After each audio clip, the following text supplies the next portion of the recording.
again, we have these 4 strategies, and I'm going to rearrange them right now because you see right here, as a call buyer, you want the price to go up, and as a put seller, you want the price to go up. You see, I can rearrange this a little bit. So if you expect prices, there we go, to go up, you can either be a call buyer or a put seller.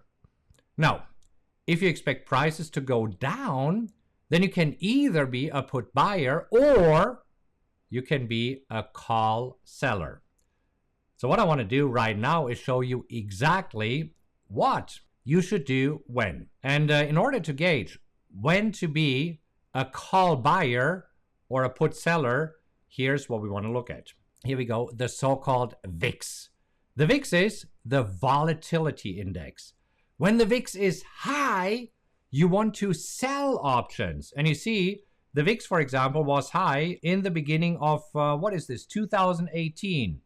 The VIX was pretty high towards the end of 2018. And right now, as we have the 2020 crash, the VIX, the volatility index, is high. So why do you want to sell options? Well, because option premiums are higher when the VIX is high. And again, I can bore you right now with the Black-Scholes model and the binomial model, and it wouldn't help you. Just remember as a cheat sheet, when the VIX is high, you want to sell option, and when the VIX is low, as it is most of the time, most of the time the VIX is rather low. It is between 10 and 20.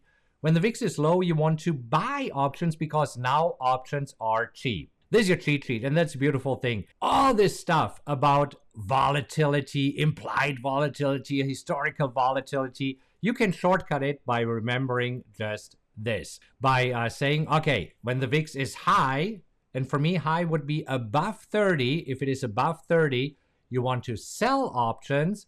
If it is below 30, if it is in the normal range between 10 and 20, you want to buy options.